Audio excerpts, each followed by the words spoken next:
identifying what the true reward is. It's usually something emotionally deeper, not just that I get a cookie.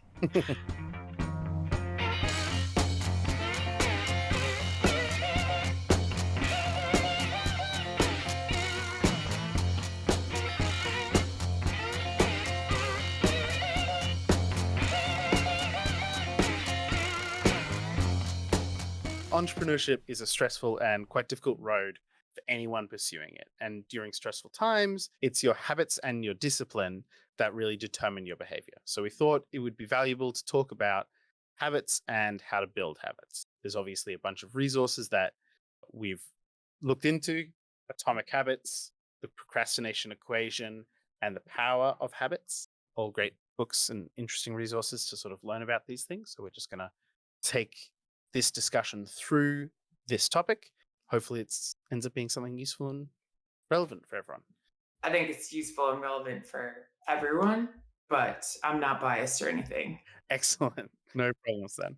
Yeah, I was talking to Spencer about the power of habit because this is actually something that I continue to use in the back of the book.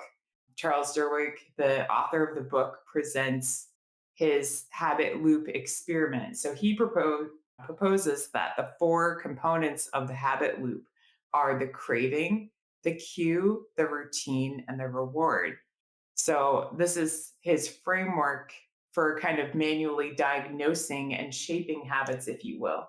So one of the arguments he makes in the book that it's not about, smashing bad, he does not say smashing, but smashing the bad habits and forming the good habits, but the real change lies in actually reshaping our current habits, identifying what your routine is. So again, they're craving, the cue, the routine, and the reward. So the first thing he suggests is identifying the routine, the most obvious aspect.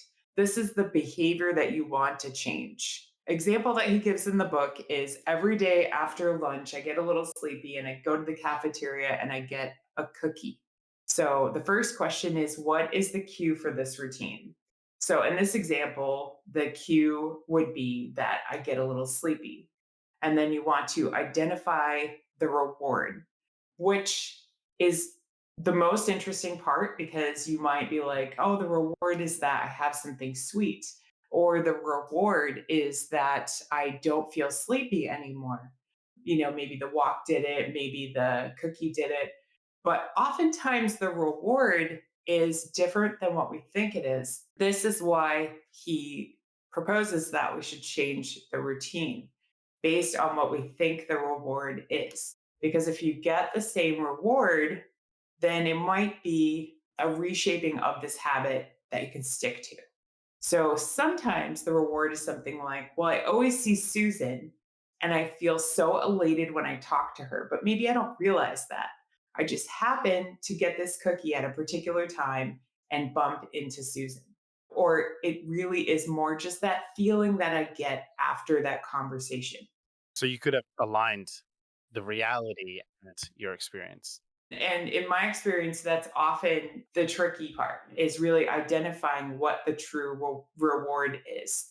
It's usually something emotionally deeper, not just that I get a cookie, which is why it's such a good example. The second part of this is identifying the craving and experimenting with the rewards, as we're already kind of discussing. He says that rewards are powerful because they are driven by some sort of deep craving. Identifying the craving that is satisfied, the reward will require a bit of experimentation. Most of the cravings are obvious in retrospect, but difficult to recognize while we are under their sway. That's his word. So the experiment outline on the first day of the experiment, adjust the routine so it delivers a different reward. Try at least 4 or 5 different routine and reward scenarios to determine which craving is driving your routine.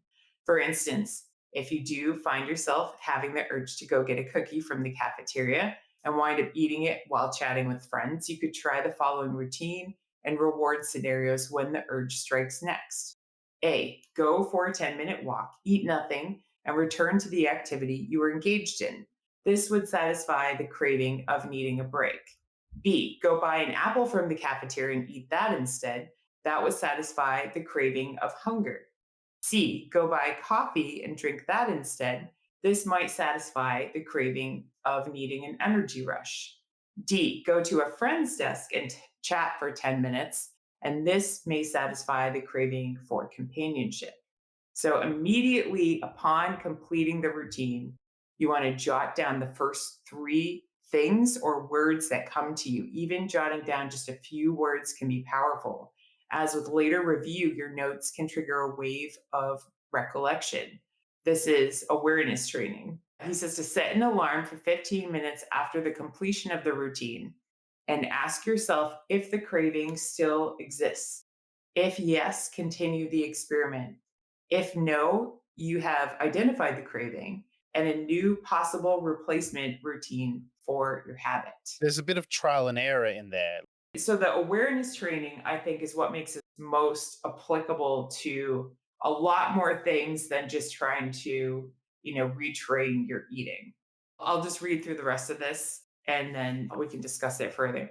The third part of the experiment is identify the cue amid the noise. When the craving strikes, ask yourself the following questions and take notes. Addressing the 5 questions that I'm going to list here over the following week to identify the most common answers. So he's really getting you to compile data. The answer will be the cue or the factor that sets the habit loop in motion. So, location, where are you? Time, what is it? Emotional state, what is your emotional state? Other people, who else is around? Immediately preceding behavior, what action preceded the urge? Because you do need that cue. If you've ever noticed that certain compulsions to do something when you're in a certain location or when you're in a certain emotional state or an association, and this is what Spencer might get to with habit stacking and immediately preceding behavior, that's what he's trying to get you to really notice in yourself. And then the last part of the experiment, number 4, once you've identified the cue, you can make a plan to address future occurrences of the craving with the routine and reward scenario you developed earlier. This new routine will take practice to become your default habit pattern. Keep notes for the next few weeks as your brain is adapting, noting any common upsets that make it difficult for you to adhere to the new routine. I know it sounds like a lot of work. Behavior change takes a lot of practice, especially the longer you've been in a habit. I do wonder if there's scenarios where maybe you're after the social aspect and the sugar rush, or, there's like combination rewards that you're after, right? Totally. I think that makes it a lot more complicated. And I think identifying the cue sometimes is tricky too. I mean, if we're just talking about food, I will say when I go to my parents' house, we always made dessert growing up. And even when we didn't have sufficient other food, we would make dessert. We would eat donuts for dinner. There's part of my brain that's go to mom's house, eat sugar. And it's like a comfort thing, right? While you're talking to people, like your brain just thinks this is normal, this is what should happen. So I think you're absolutely right about that. It's also probably good for us to break into a few examples of good habits that we've had in our lives. And one thing I want to talk about a little bit is just this is obviously super relevant for entrepreneurship if you want to develop a skill or things like that, but it's also relevant for other aspects of life, right? Me personally, I had quite a bad ankle sprain during my teenage years and then never really dealt with it. And then after maybe 18 or something, I'd roll my ankle quite badly every 3 months or maybe even more often than that. Did it for years, learnt about like the proper exercises to like help with it. And I do them occasionally, but I wasn't really very consistent with them. And then Nancy told me about habit stacking and how what you can do is you can like get habit that you're already doing, in my case, brushing my teeth, and then layer on a new habit that you want to do and use that so that I guess your cue becomes doing the old habit. And so you're sort of like getting a lot more sort of cheating and getting ahead on the building the habit, which I've found incredibly useful. I've rolled my ankle once in the last 2 years, maybe, and I've been doing these exercises and I feel like a lot more strength in my ankle than I had for years and just dealing with a lot less pain, which is great. That is great. Unfortunately, I can so relate to spraining the ankle as being a barrier. And I was lucky enough as a kid, I had horrible balance, but I was lucky enough to go to physical therapy pretty early on. Like, I feel like in sixth grade was the first time. And so, like you're saying, I learned these exercises and my ankle got stronger and it was great. And it wasn't a habit. As soon as physical therapy ended, I stopped doing them. And as you're indicating, more ankle sprains ensued because those muscles were much weaker and they needed a lot more than I was giving them. So I appreciate your example there. You touched on something else that I'm totally blanking out on, but I definitely agree with you that the habit stacking is really powerful. So the brushing the teeth thing, that reminds me, BJ Fogg has a book called Tiny Habits that is very good, but it's very long. So it's not usually the first thing I recommend that people read.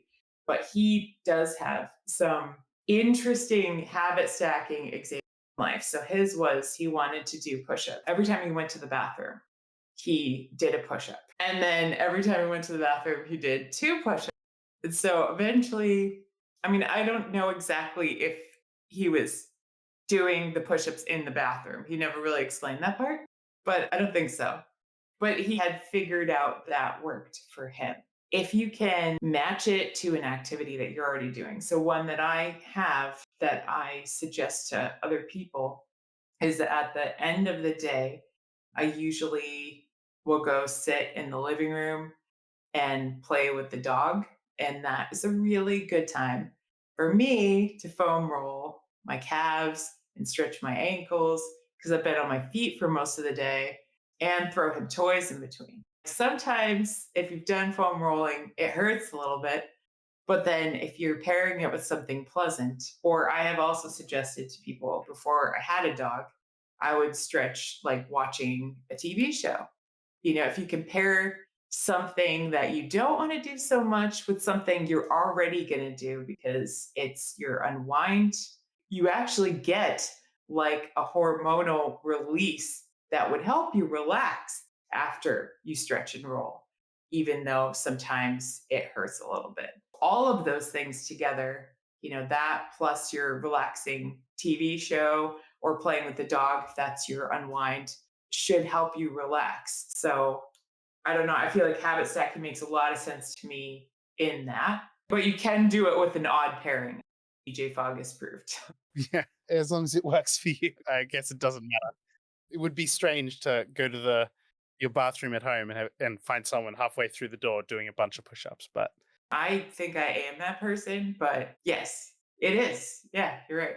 But I think it's finding what works for you. And I think there have been a lot of applications. Like I realized that I was able to do some of these things with eating and exercise in my life. So I was like, I've got to be able to apply this to all these things I'm overwhelmed about with my business. One of them is correspondence. But I do find that I can say, this is just the email time, and this is just the Facebook time. And there is a little bit of I don't have all of the things that I do on my calendar, but I do have certain associations. Like I know if I start this, that I'm going to do these three other small things, if that makes sense. And I think it makes it less intimidating to me, just chunking them together. yeah, I think that makes sense. And I think that is something that a lot of people struggle with in regards to social media or communication with others. Just like it's really something that you need to do a little bit of every day or every 2 days or something instead of 4 hours chunk sort of thing. Right. So I think that's something that people, myself included, could benefit from. I do find for a work example, I've sort of set up now that we're talking about it, I think that the cue for me to like work in the evenings after I've come back from the office from my 9 to 5 is I finish dinner and then I go and do some work. And so I found that A, having that separation is beneficial for me, and B, having the consistency. Because when I first started, like Founders Voyage, for example, when we first started, I found it very difficult to do any work for it outside of our Saturday sessions. But as I sort of built up the habit, I now, if it gets to like 8:30 p.m. and I haven't done some work, I actually find myself a little bit itchy, so to speak. So I think it's in entrepreneurship, it's really powerful to build up these habits so that you do find it easier to get into work. And that's something that people have raised with me before when I've talked about doing things on the side outside of my 9 to 5. And the more you practice that, the more efficient you become. So you don't feel like you're just always working. Because I think that's another challenge in entrepreneurship. And I think some of my things are really silly. So I get very intimidated about being in front of the camera. But if I don't focus on that and I just focus on the behaviors that that stack on top of one another that lead me there. Like I've already written out a script, which I may or may not stick to, set up my lights, done my makeup and hair. Well, this is just going to happen now. I think you can make it easier for yourself. It's almost, to me, I think of it like leaving a trail of breadcrumbs, like in Hansel and Gretel. You know what I mean? Like you want to just lead yourself to the behavior that you want. So the more things you can kind of put in place, maybe it seems obvious. I know one of the big suggestions is if you're working out at home, then you set up your workout environment the night before or you lay out your clothes the night before. But it's true, the easier you make it for yourself. Or the other day I was like, okay, Brian's getting up early. I'm going to get up early and edit this video. And so I knew where I had left it, at what point I was going to start editing it at, because I am awake in the morning, but I'm not awake. And if when I do that, it does work. I don't always do that. But when I do something like that and I plan to start something early in the morning, I find that if I've left it in a spot that makes sense, I can come into it. Absolutely. And I feel like things like laying out the clothes the night before, I think that's a really good example of sort of setting up your environment for what you want to do. If you want to go to the gym, making it easier for yourself to go to the gym is like laying those sort of hints to yourself. I've listened to Alex Hormozy before, who's a quite successful entrepreneur, and he talks about when he sets some time aside to work, he does every morning. He goes into like a very plain windowless room that he works in, puts in earplugs, puts it on headphones, and like totally zones in on his work because he sets up this environment so that it's very easy for him to focus on his work. And I do feel like the opposite of building these habits is to some degree procrastination, right? Which I think avoiding procrastination is setting yourself up so it's almost harder to procrastinate than to focus on what you want to focus on, and which I feel like leads into what you're saying about laying the breadcrumbs so that it's easier to get into the habit. I totally agree. That made me think of a different example that does not come from entrepreneurship, from Alcoholics Anonymous, actually, talking about arranging your world. But basically, like everything in your environment needs to be conducive to your success. And I think that comes back to what Charles Duhigg was talking about with awareness training. It's a mindfulness. People talk about mindfulness, but we don't realize what things have become mindless or even that is necessary, right? Like when you build a good habit, you hope that eventually it becomes something that your subconscious could repeat. So, in that sense, it has become more mindless. But in the beginning, when you're trying to shape your behavior, everything has to be incredibly mindful. Addiction is a really good example of that because you have to work so hard to reshape those habits. And a lot of them stem from deeper thought patterns too. So you and I were talking about this a little bit before we started, but I realized like one of the things I had to do, and we can start with ankles. This applies to procrastination for me too. But I had to believe that I was a person that could have better balance. And I had bought into my own negative self talk that I always got hurt, like I was the worst. If you picked me on a sports team, I was going to sprain my ankle and like I was going to find a way to injure myself. I believed that. And then, you hear other people say you have two left feet or you're awkward, and you start believing that. The harder and longer you believe that, the more difficult it is for you to keep practicing the behaviors that lead you away from that, the believing that you can. And then also, like, my family is habitually late. So believing that I'm just one of those people that's always going to be late. And that doesn't, it sounds like so obvious, but maybe, listeners can think of an example for themselves of a limiting belief that they have, because we all have some of them. Or that, I'm going to procrastinate and it's not going to work out for me because nothing ever works out for me anyway. I think that the building of the habit has to start with believing that there's a possibility that you could change and maybe have success. You don't have to believe in the whole picture, but you just have to at least, believe that you can practice the process.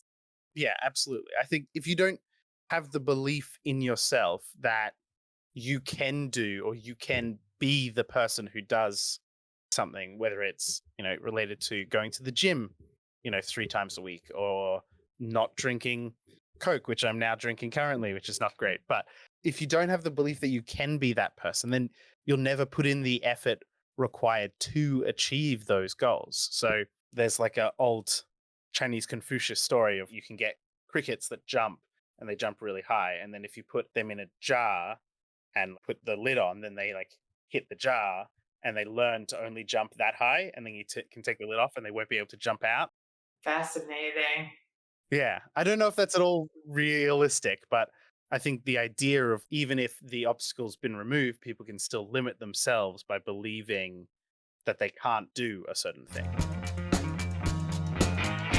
Hi there. If you're enjoying this podcast, would you mind leaving us a review, a like, and subscribe on your favorite podcast platform? Thanks so much. That really helps our reach. The Founders Voyage podcast is now proudly sponsored by VidOps. Kane at VidOps has been taking care of our editing since early 2024. He works efficiently, and I'm sure you'll agree that he does a great job. Thank you to VidOps for helping bring this podcast to life. If you want the same great support we're getting for your podcast, or you need help with video, photography, or animation, you can get 10% off at vidops.io using our referral code Voyage. That's vidops.io, referral code Voyage.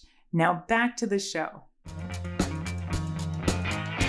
It's interesting because that's like a nature versus nurture thing a little bit. I don't know if that's true about crickets, but I do know that there are certain fish, not all, but certain types of fish that will only grow to the size of their environment. So I think that is an example of that. And I think that's something very relatable to humans. You had written something here about skill mastery. I see that you wrote about time. And I think a concept that comes up a lot is how much time does it take to build a new habit? Yes, I was actually looking into this, which I think is interesting. So there's an old study from Maxwell Maltz, I have his name written down here, which said basically he did tests to see how long it takes someone to adjust to changes or new behaviors or something. He was a plastic surgeon and he was like, oh, for a nose job, it takes people 21 days to get used to seeing their face, at least 21 days. And so it's sort of become this story down the ages that it takes 21 days to form a new habit. But more recent study by, I hope I'm pronouncing her name right, Philippa Lally indicates that on average it takes 66 iterations or 66 days if it's a daily habit to make a new behavior automatic. So that means basically if you want to build a daily habit, you need to use discipline to force yourself to do it consistently or build up your environment or whatever for 2 months before it becomes like the automatic reaction you have. And I think that's quite interesting. 2 months is quite a long time, but it also means if you've got a number of things you want to change in a year and you're really dedicated to it, then that's definitely achievable within a 6-month period. So you can change like two significant habit changes in a year, or maybe four if you're, really ambitious. And so I think it means that sort of dedication and consistency can lead to the end result you want, which is this positive habit. That last point definitely resonates. I always find the amount of time, I think the studies of it are fascinating. And I think some of the environmental factors are discussed in those studies, but that is such a huge component of it, right? But I think most of us have something, it doesn't even have to be something catastrophic like a family member dying or a heart attack, but we have things that disrupt, our good habits, our way of being. And I think that is actually why some people get fed up that it seems like it's taking so long, because we typically have 66 uninterrupted, it could just be that your child needs something at the time you were trying to practice this habit, and it turns out that you chose a poor time for it, or you're still trying to figure out the right time for it. It takes a lot of experimentation before you find that prep. Because if this is true, then I would say it's practicing it 66 times once you find that nearly perfect time. And so the experimentation that takes to get to that point also takes time, which I think is where a lot of people unfortunately lose their patience. When you're talking earlier, I was thinking about this. So in Atomic Habits, while he doesn't necessarily present new ideas, he does present a lot of information in a great way that makes sense to a lot of different people. And I recommend that book for that reason. Much more digestible than a lot of the behavior change theory books I've read. And he goes over a lot of different frameworks. So you're bound to find something that resonates with you. But one of the concepts that he talks about a lot is once you begin to identify as a person who exercises regularly, once you begin to identify as a person who has pretty good balance, that is when you know you're going to stick to those habits. So I think going back to that limiting belief, once I see that clients are identifying as someone who takes care of themselves and that's just what they do, rather than looking at themselves through this lens of a series of failures, I think that's when it really changes. And I'll let you know in a few years if maybe that's how I feel about business. I feel like the entrepreneurs that we've interviewed, like there is some point at which they start identifying as, yeah, this is my passion and my life's work, and I'm just going to make it happen. This is just who I am and what I do. Through failures, through successes, that's how you keep practicing those habits you need to build up to, those big headline wins that you can post and share with the world. Lalitha, actually, one of our very recent episodes, she had that experience where she was a consultant and had this belief that she, would only be a consultant. And so she'd, as her company started to grow and she sort of moved from being just like the consultant to sort of running a team of consultancies, she like struggled with accepting the reality that she was an entrepreneur to some degree. And then it took a few years and then she eventually came to the conclusion, oh, we're now a business that, I'm an entrepreneur. This is a full-fledged its own business, not just consulting separately. And she found quite significant growth and increasing in like productivity and acceptance of where she needed to put her time once she came to that realization. And I think a lot of people we've interviewed have had some sort of experience like that where they've had, as you say, like this limiting belief and then realization, and from it giving them a lot more freedom or a lot of growth in their business or something else, because they're now able to access roles and options and decisions that they otherwise wouldn't let themselves access because they weren't willing to accept what they had sort of become. Yeah, that's really interesting. I find that really relatable. Someone else has talked about that too.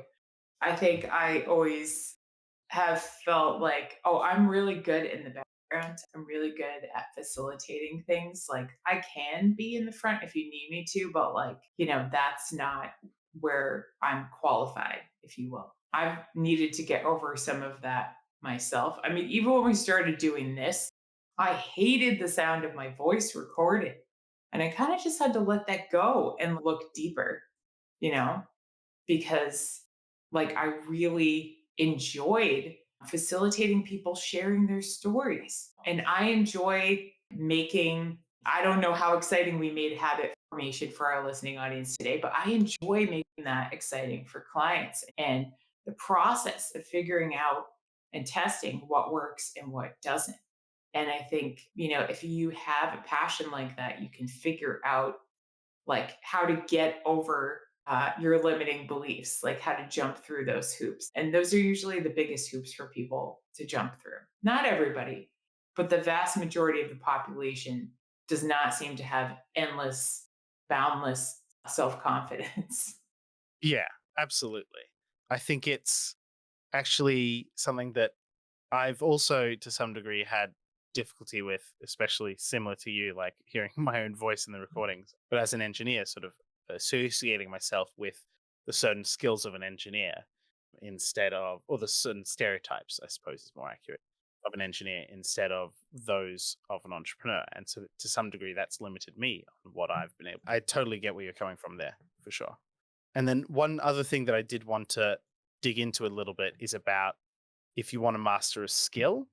So I've been talking to people this week a little bit about this, so it's somewhat on my mind. But if you want to become the like master of a skill, whether it's a musical instrument or playing football or sales calls, whatever it is, some of the current evidence indicates you need to spend about 10,000 hours on average practicing that skill. And I just wanted to conceptualize for everyone listening 10,000 hours. If you're doing 4 hours a day, every day, that's 7 years of doing this skill, right? And so if you genuinely want to engage with mastering a particular skill, I would argue, given the amount of time you need to put into it, you have to develop a habit to do it. It's not a might be valuable. It's like you will not get 10,000 hours of deliberately practicing the skill unless you've got a habit reinforcing you doing it because it's such a huge amount of time. And what's so interesting about that, because it can sound like an intimidating amount of time, but then I'm like, oh, this is why so many people wind up teaching the things that they are a master of or want to be a master of, right? Especially if it's like a science that's changing, because then you're going to be immersed in it. It has become such a big part of your life. You can't help yourself but continue to practice it. So, honestly, I think that's why I have good balance now because I'm always doing it. I was actually thinking we're about to go on vacation and like, I'm not getting hurt. I'm bringing my rolling stuff. I'm going to do my accessory exercises, even if my routine looks completely different because I know that it makes sense. Like I know that I won't be able to balance in the same way when I come back or during parts of this trip if I don't just do all those little tiny things. So that I think that makes so much sense to me. I think that really explains to me why historians, philosophers, become professors at colleges because you need to be immersed in it. Because there's only so much that you can truly just memorize. And then when you're talking about music, first for myself, there was a time when I really enjoyed singing and I was like, you know what? I'm just going to do this. I'm not happy with my job. I have a little bit of disposable income. So I took voice lessons and I practiced a lot and I got involved in several different singing groups because I hadn't been, since like high school. And that was probably like the closest I came to being, that was probably like the best singer I ever was. But I don't do that now. I just like sing for fun now sometimes. And I'm like, you do not have mastery over your voice anymore.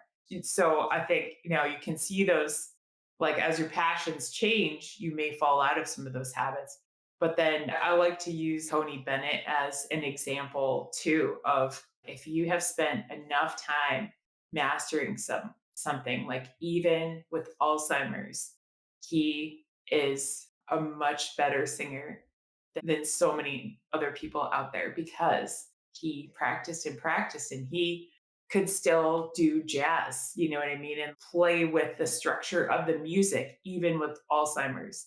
And I think that's pretty amazing.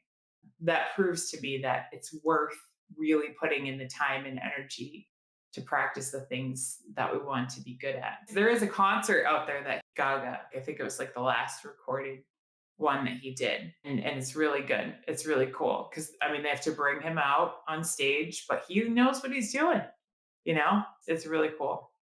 Excellent. That's really good. Now, Giovanni, have just said you wanted to share a moment that happened at your MIT boot camp. Yes, of course. It happened during one of the first days of the boot camp. I was at Lady Elliot Island in Australia, Brisbane. And I remember I was afraid to come back to run again. There were 3 years. I don't know why, but I had in some way a block.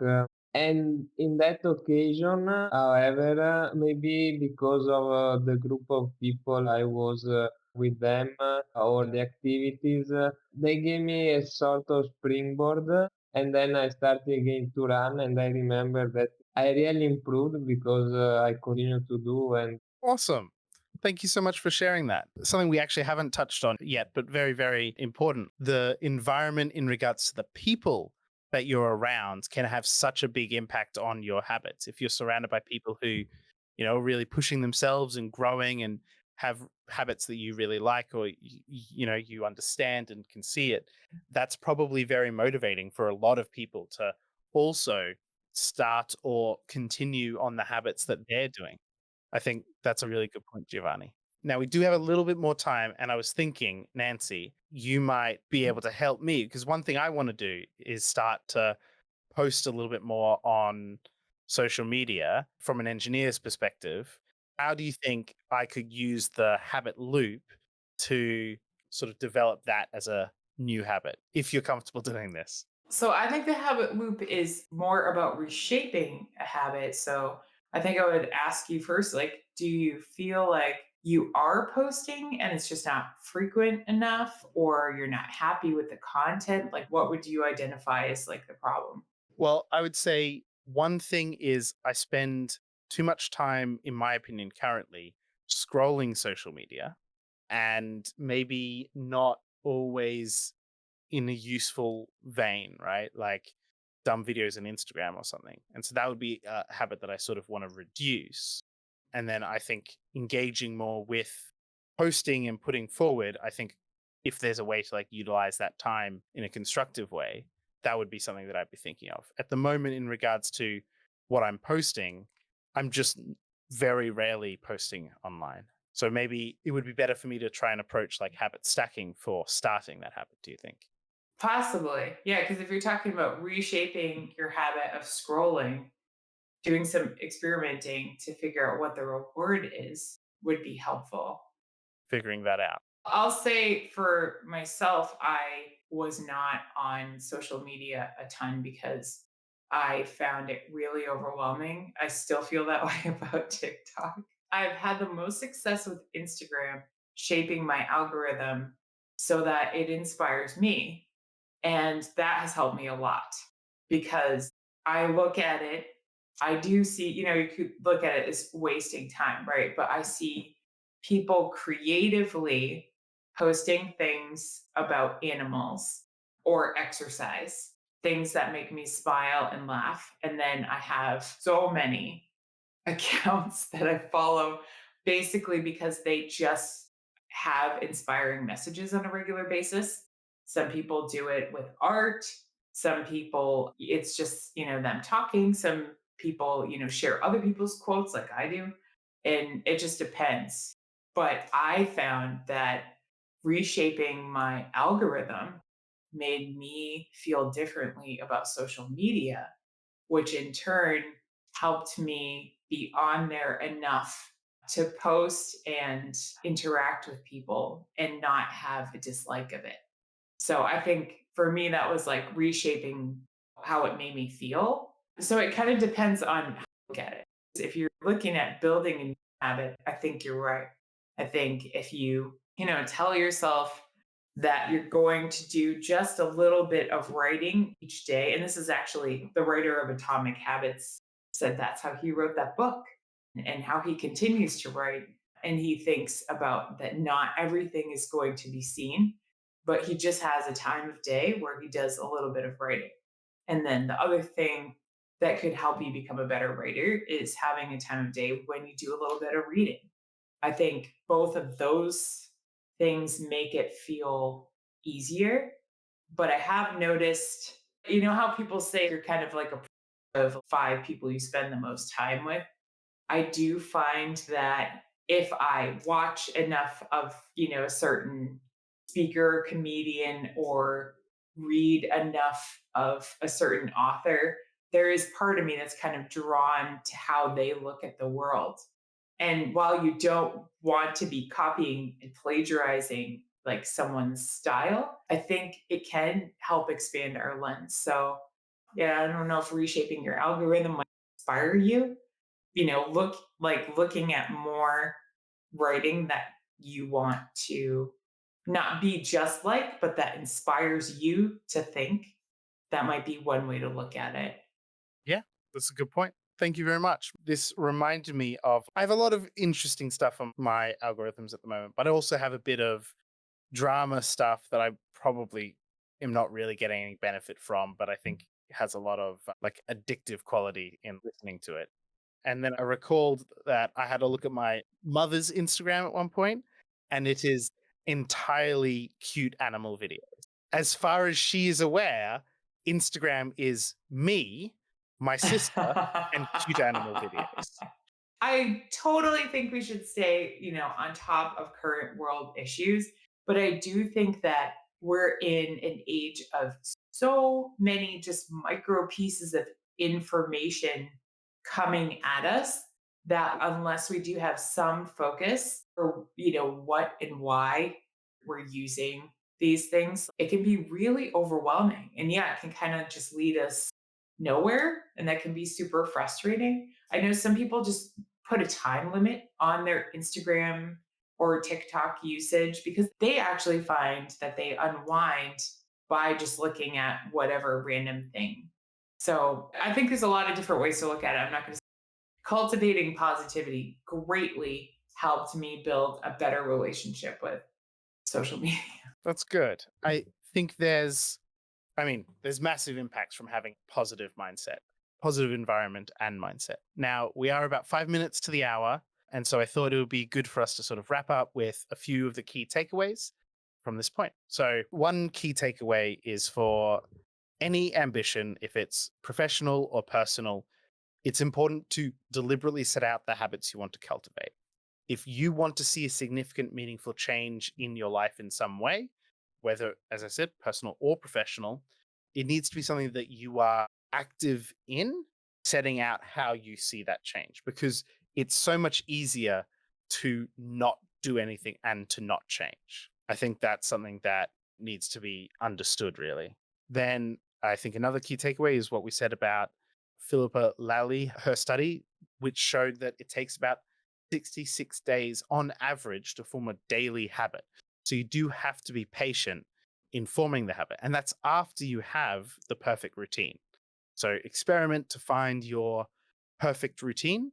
And then 66 days after that is the average for building these habits. So it's really important to be patient with yourself, with building the habit. So it isn't something that you should feel bad about in any degree. Another key takeaway is in regards to what we said about skills. If it takes 7 years at 4 hours a day to get 10,000 hours, if you want to master a skill, then you need to repeat that skill consistently. And I would say you need to set out a habit to achieve that skill. Otherwise, you're just not going to get to the 10,000 hours. And then finally, just in regards to like approaching with a positive mindset, you need to give yourself credit for practicing these good habits. You're not going to hit the mark every single time, but doing them and trying to build those good habits up is powerful for you and is something that you should feel good about and allow yourself to sort of bring into your identity. Every instance of doing that habit you do, it adds up to create the identity that you want to have as yours. Yeah, thank you so much. This is a really good avenue for us to explore. And we could definitely explore, more habits like this. I think behavior change science is absolutely fascinating and really has helped me be a better me. So thank you everyone for joining us today, both live and listening. We really appreciate it. Thank you, Giovanni, for bringing your perspective and energy to today's discussion. Spencer and I and the team behind Founders Voyage feel really fortunate to be part of this community with all of you and for the opportunity to bring cooperative learning experiences to you each week. We love to hear ideas for future topical conversations. We have lots, but we'd love to hear yours. And possibly for future Saturday session interview guests too. Please keep those coming. I feel like I've gotten so many introductions to amazing people, and I'm grateful for that. You can listen to our edited podcast episodes under Founders Voyage on your favorite podcast platform or directly on our website on foundersvoyage.org. And if you would like to support the efforts of Founders Voyage becoming a podcast, you can donate to that directly through our Patreon. So that's patreon.com/foundersvoyage. With that, thank you so much, everyone. We hope that you have a great day and evening ahead. Thank you so much, everyone. See you next time.